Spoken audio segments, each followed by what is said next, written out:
여러분, 대한민국 정부 빚이 1200조 원입니다. 엄청난 금액이죠.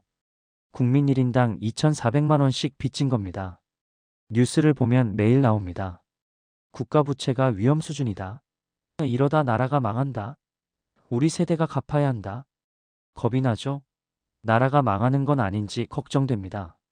하지만 이상한 점이 있습니다. 일본 정부 빚은 1경 원이 넘습니다. GDP의 260%입니다. 한국보다 훨씬 많습니다. 그런데 일본은 안 망했습니다.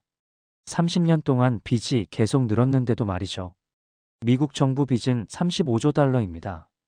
우리 돈으로 사경 6천조 원입니다. 상상도 못할 금액입니다. 그런데 미국도 안 망했습니다. 왜 그럴까요? 나라는 왜 빚을 많이 져도 안 망할까요? 오늘은 국가부채의 진실을 알려드리겠습니다.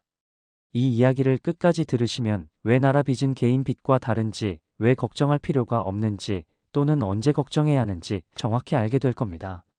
먼저 국가부채가 정확히 뭔지 알아볼까요? 국가부채는 정부가 진 빚입니다. 국채를 발행해서 돈을 빌립니다. 2025년 한국 정부 예산이 670조 원입니다. 세금 수입은 400조 원입니다. 270조 원이 부족합니다. 어떻게 할까요? 국채를 발행합니다.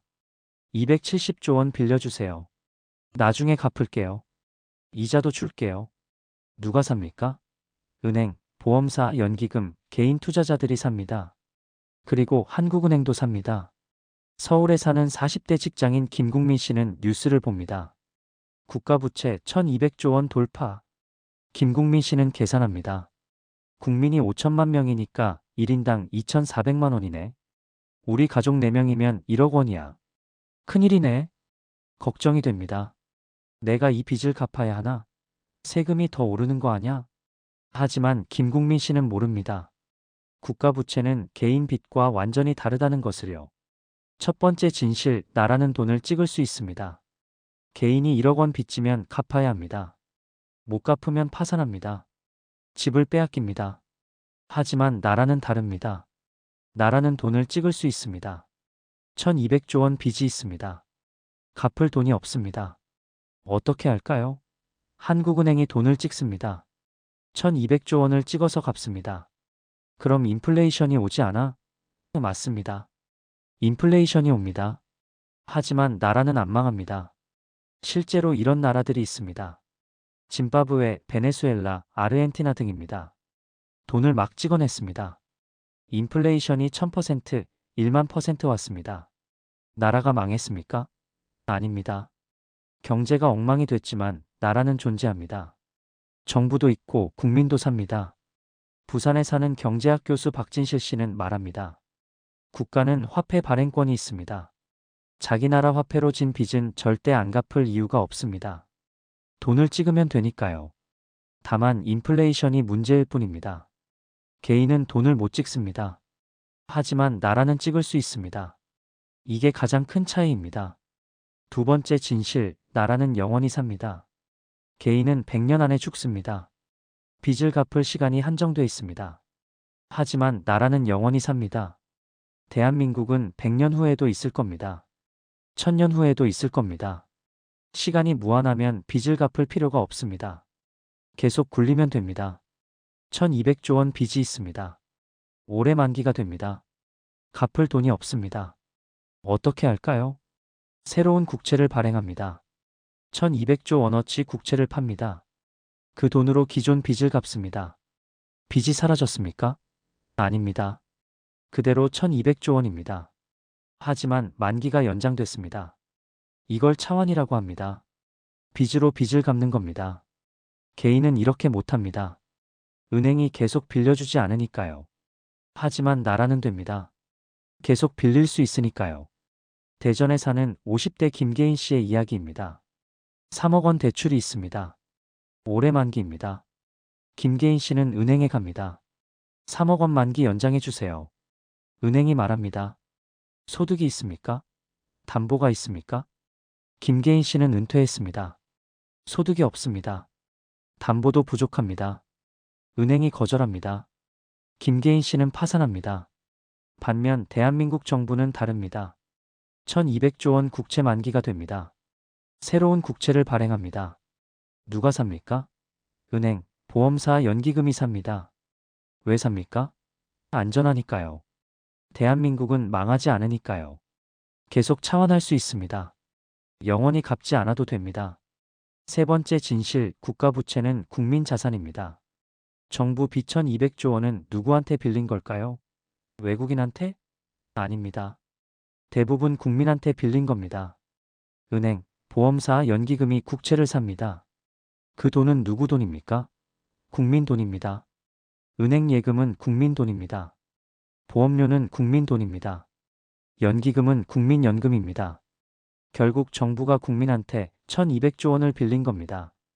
광주에 사는 60대 이연금 씨는 국민연금을 받습니다. 국민연금은 국채를 300조 원어치 가지고 있습니다.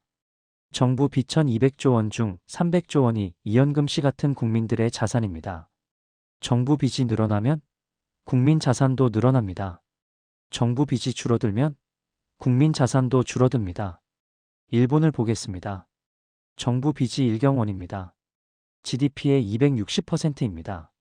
하지만 일본 국민들은 그 국채를 가지고 있습니다. 일본 은행, 보험사, 개인들이 국채를 삽니다. 결국 일본 정부가 일본 국민한테 빌린 겁니다. 외국인한테 빌린 게 아닙니다. 일본이 망합니까? 아닙니다. 정부가 국민한테 빚진 것뿐입니다. 인천에 사는 40대 박자산 씨는 국채를 1억 원어치 가지고 있습니다. 연 3% 이자를 받습니다. 1년에 300만 원입니다. 박자산 씨는 뉴스를 봅니다. 국가부채 위험, 걱정됩니다. 하지만 박자산 씨는 모릅니다. 국가부채 중 일부가 본인 자산이라는 것을요. 네 번째 진실, GDP 대비 비율이 중요합니다. 절대 금액은 의미가 없습니다. GDP 대비 비율이 중요합니다. 연봉 5천만 원인 사람이 1억 원 빚졌습니다. 위험합니까? 좀 위험합니다. 연봉의 2배니까요. 연봉 5억 원인 사람이 1억 원 빚졌습니다. 위험합니까? 안전합니다. 연봉의 20%밖에 안 되니까요. 나라도 마찬가지입니다. GDP 대비 비율을 봐야 합니다.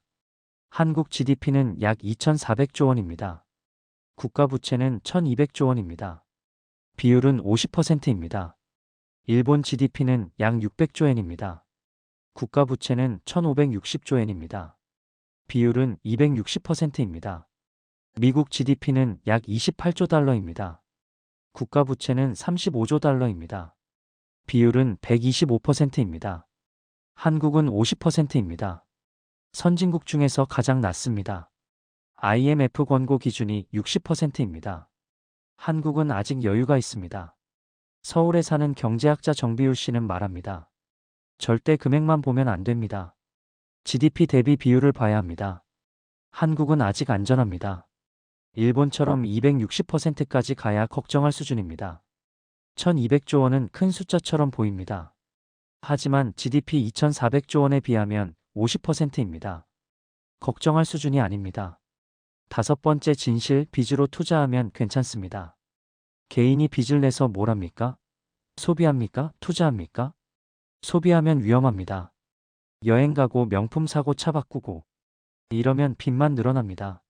하지만 투자하면 괜찮습니다. 집 사고 사업하고 교육받고 이러면 자산이 늘어납니다. 나라도 마찬가지입니다. 빚을 내서 뭘 합니까?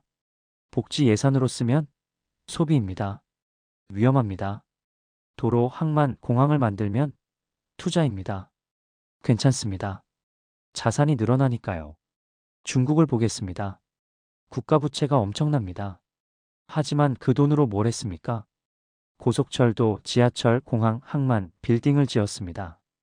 자산이 늘어난 겁니다. 빚은 늘었지만 자산도 늘었습니다. 순자산은 비슷하거나 오히려 늘었습니다. 부산에 사는 50대 김투자 씨의 이야기입니다. 10억 원을 빌렸습니다. 건물을 샀습니다. 빚 10억 원이 있습니다. 위험합니까? 아닙니다. 건물 자산 15억 원이 있으니까요. 순자산은 5억 원입니다. 반면 대구에 사는 50대 이소비 씨는 10억 원을 빌렸습니다. 여행 가고 차 바꾸고 명품 샀습니다. 빚 10억 원이 있습니다. 자산은 없습니다. 다 써버렸으니까요. 순자산은 마이너스 10억 원입니다. 위험합니다. 한국 정부를 보겠습니다. 1200조 원 빚이 있습니다. 하지만 그 돈으로 뭘 했습니까?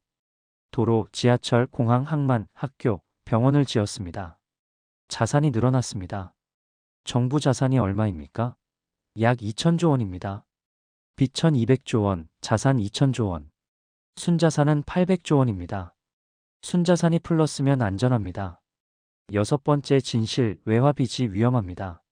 자국 화폐로 진 빚은 안전합니다. 돈을 찍으면 되니까요. 하지만 외화로 진 빚은 위험합니다. 달러를 못 찍으니까요. 1997년 한국 외환위기를 보겠습니다.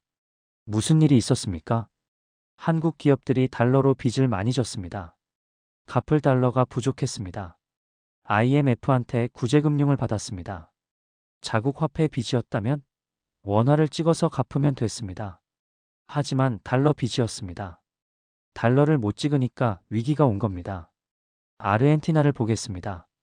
2001년에 디폴트 났습니다. 왜일까요? 달러로 빚을 많이 졌습니다. 갚을 달러가 없었습니다. 결국 못 갚았습니다. 그리스를 보겠습니다. 2010년에 위기가 왔습니다. 왜일까요? 유로를 쓰는데 유로를 못 찍습니다. 유럽중앙은행만 찍을 수 있습니다. 결국 갚을 돈이 없었습니다. 반면 일본을 보겠습니다. 빚이 GDP의 260%입니다. 하지만 위기가 안 옵니다. 왜일까요? 자국 화폐인 엔화로 빚졌습니다. 일본은행이 엔화를 찍을 수 있습니다. 안전합니다. 미국도 마찬가지입니다. 빚이 35조 달러입니다. 하지만 위기가 안 옵니다. 왜일까요? 달러로 빚졌는데 미국이 달러를 찍을 수 있습니다. 안전합니다. 한국은 어떻습니까? 국가부채 1200조 원 대부분이 원화입니다. 외화 빚은 적습니다. 안전합니다. 광주에 사는 경제학자 최회화 씨는 말합니다. 국가부채를 볼 때 외화 비율을 봐야 합니다. 외화 빚이 많으면 위험합니다. 한국은 외화 빚이 적어서 안전합니다. 일곱 번째 진실, 금리가 낮으면 괜찮습니다. 1200조 원 빚이 있습니다. 금리가 10%입니다.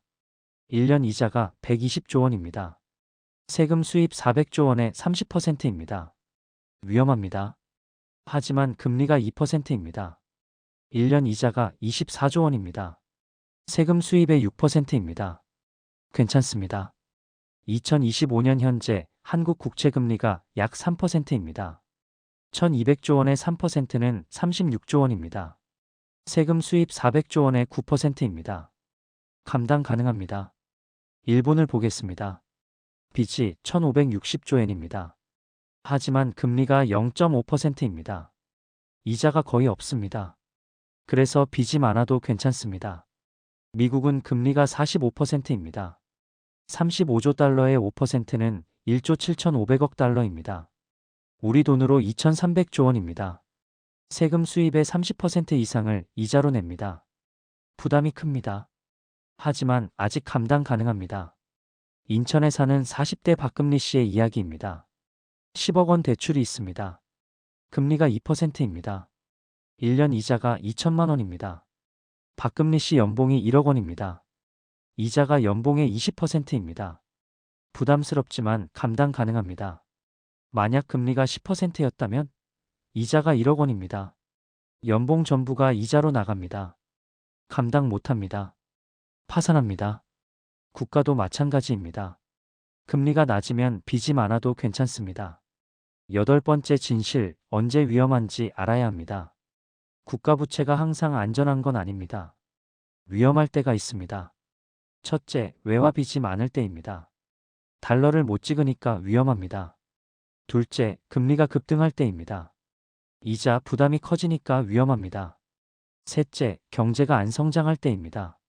GDP가 안 늘어나는데 빚만 늘어나면 위험합니다. 넷째, 국채를 아무도 안 살 때입니다. 차환이 안 되면 디폴트 납니다. 다섯째, 정치가 불안할 때입니다. 정부를 못 믿으면 국채를 안 삽니다. 그리스 2010년 위기를 보겠습니다. 다섯 가지가 다 해당됐습니다. 외화유로 빚이 많았습니다. 금리가 급등했습니다. 경제가 안 성장했습니다. 국채를 아무도 안 샀습니다. 정치가 불안했습니다. 결과는 디폴트 났습니다. 반면 일본은 어떻습니까? 외화 빚 거의 없습니다. 금리 낮습니다. 경제 안정적입니다. 국채를 국민들이 삽니다.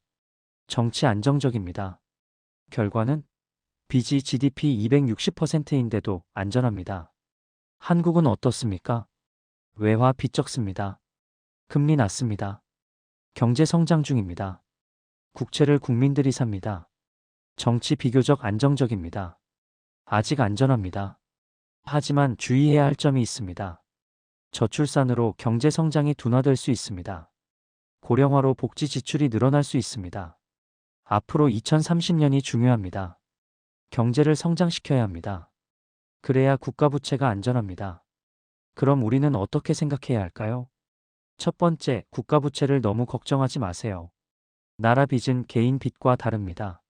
나라는 돈을 찍을 수 있습니다. 영원히 삽니다. 차환할 수 있습니다. 한국은 GDP 대비 50%입니다. 선진국 중 가장 낮습니다. 안전합니다. 두 번째, 하지만 무시하지도 마세요. 계속 늘어나면 문제가 됩니다. 특히 복지 지출로 쓰면 위험합니다. 투자로 쓰면 괜찮습니다. 자산이 늘어나니까요. 세 번째, 경제 성장이 중요합니다. 빚이 늘어나도 GDP가 더 빨리 늘어나면 괜찮습니다. 비율이 낮아지니까요. 경제를 성장시켜야 합니다. 그게 국가 부채를 관리하는 가장 좋은 방법입니다. 네 번째, 정치가 안정돼야 합니다. 정치가 불안하면 국채를 안 삽니다. 차환이 안 됩니다.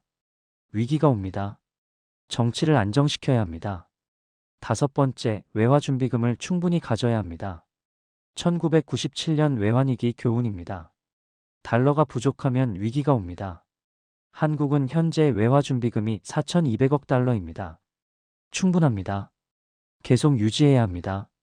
여섯 번째, 개인은 자산을 늘려야 합니다. 국가 부채가 늘어나면 인플레이션이 올 수 있습니다.